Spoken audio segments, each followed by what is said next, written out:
Hey guys, what's up? This is GP75 Motorsports here, and this is an unboxing of the Atari Flashback 3 video game console.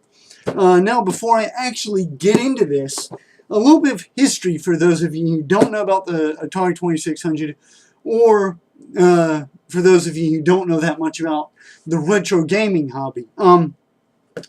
The Atari 2600 was a console that was originally released in 1975, and contrary to popular belief, it wasn't actually the first home video game console ever released. That honor belonged to the Magnavox Odyssey. So, Atari, who was previously an arcade games manufacturer, decided, you know what?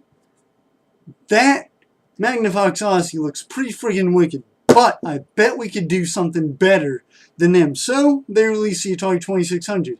And with it, and including the original 2600, which sadly isn't included on the Flashback 3, was a cartridge slot, a video game cartridge slot. The original Odyssey, all it had was a couple of pointers that you could move around the screen, and the game didn't very much besides the overlays. You know, when you bought a game, you didn't get a cartridge, you didn't get a disc, you didn't get anything. You got an overlay which you would stick over your TV, and typically the point of the game was to move the pointer from point A to point B. So the Odyssey, although it was innovative for its time, the possibilities were very limited. So the 2600 came and changed all that by introducing programmable cartridge slots and programmable cartridges. The 2600 opened up the possibilities massively, and before you knew it, there were tens of hundreds and hundreds and hundreds of games produced for the 2600. And it came in two versions. First was the 6-switch version, and which basically had two more switches than the second version, the 4-switch, which basically add a little bit more customization to each game. But the problem was that the 6 switches were a little bit more expensive to produce than the 4 switches. But the most popular version with retro collectors today remains the 6-switch version, because it just looked awesome and it had a wood grain finish. So, how does this compare to the original 2600? Well, I honestly won't be able to tell you until I play it, but I can tell right now it looks pretty freaking awesome. This is based off of, it looks like a combination of the 6-switch and the 4-switch. It's got 5 buttons, which is between 4 and 6, and it looks to be about as big as the 4-switch, but it's got this fake wood grain finish here, which only the 6-switch had. So, yeah, and also about retro gaming. That it's basically where you take, an old game console from like the 70s, 80s, early 90s, and you play it today just for sheer enjoyment. I mean, we've got the PS3 and the 360 and the Wii right now, but you know, what if you want to step back in time and see where these came from? And so a lot of people actually do that. They, in fact, some people haven't even bought PS3s or even PS2s yet. They're still playing their PS1s. They're still playing their Sega Genesis. That's the plural. They're still playing their old Atari games. So, I mean, just for the sheer retro enjoyment of it. So, let's unbox this new retro video game console and see what it's got inside.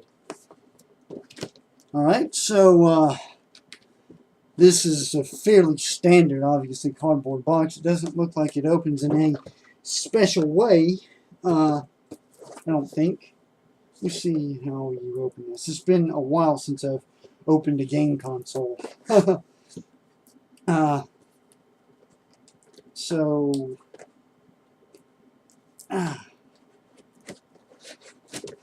just going to do that. There we go. I grabbed this and I pushed it outwards and it just opened like that. So, let's open these flaps here now. This is going to be awesome. You ready? No, you're not. You're still not ready.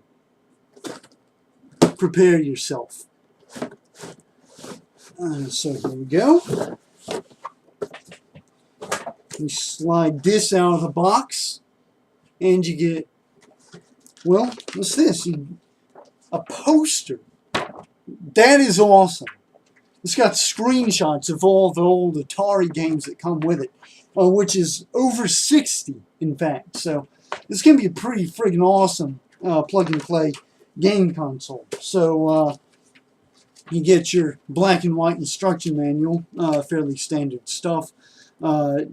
Looks like it just gives you short details on how to install the game console and, you know, details on basically how to play all the games on it. But here's the good stuff. This is the Flashback 3 itself. This is pretty friggin' amazing. Look at this. This has 60 games on it. This! And to think, in 1975, you had to have a 2600 that was about that big and can only play one game at a time. You had to plug cartridges in the cartridge slot. So, that this has 60 games on is pretty friggin' amazing. Downsides.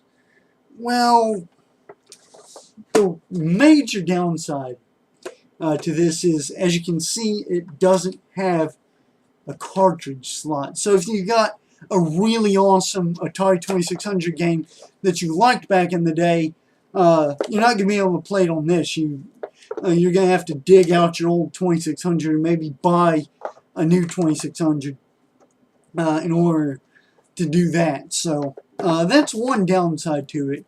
That's shut off to the greater library of 2600 games, but you know, still 60 games on this is a pretty good deal. So yeah, standard connectors there, AV connectors, yellow and white, and there's your power plug there, and you got your power, start, difficulty left and right buttons, and your select button there. These days, obviously, start and select, like on the new PlayStation 3, got start and select right on the game controller itself. But back then, you didn't have that. Probably because it would have been unnecessarily hard to put into the game controller at the time. There's a reason Atari did it, I'm sure. So anyway, yeah, that's this out of the way. Now let's see what else we got here. We've got the controllers here. They look and surprisingly actually feel basically the same as the old Atari 2600 controllers, excessively tall and joystick and everything. And by the way, yes, I have a 2600. In fact, it's the original 6-switch, as I recall, but I don't have it plugged up. It's stored somewhere in some box. It's only got one controller, and we can't find any of the games for it because we got it from somewhere else. So, but yeah, this actually feels like the 2600 controller that I have for my real 2600. So that's pretty cool. It's actually a little bit less stiff and it feels a little bit more plasticky, but other than that, feels exactly like it needs to, which is cool. So other stuff that we've got in here. We've got this, which is the power plug that goes obviously into the power, and here this is the other controller. The cord appears to be maybe a hair longer on these controllers than the original 2600 controller. So yeah, you don't get much power cord here. I mean, you're going to have it right next to the power supply if you want to play it. And the way I have it right now, it's going to be a little bit farther away than it should be. This will probably be right at the edge of the, right as long as this thing can go. So yeah, that is it. I can tell you right now, this thing is going to be frigging badass. Come on. It's a 2600 without, with 60 games on it. It's built in. 60 games. So, yeah, if I can get this thing to work with my Dazzle, you may be able to, I may be putting out reviews of games on here in the future. But for now, I'm just going to plug it up and I'm going to play it. Oh yeah, and I got this. This is the ThunderCats Season 1 Volume 1 DVD box set from 1985. So I got a little bit of work to do. And I got to watch these again as well for the third time. So yeah, I got some ThunderCats to watch, and I got some Atari 2600 to play. So, Cheapy75 out.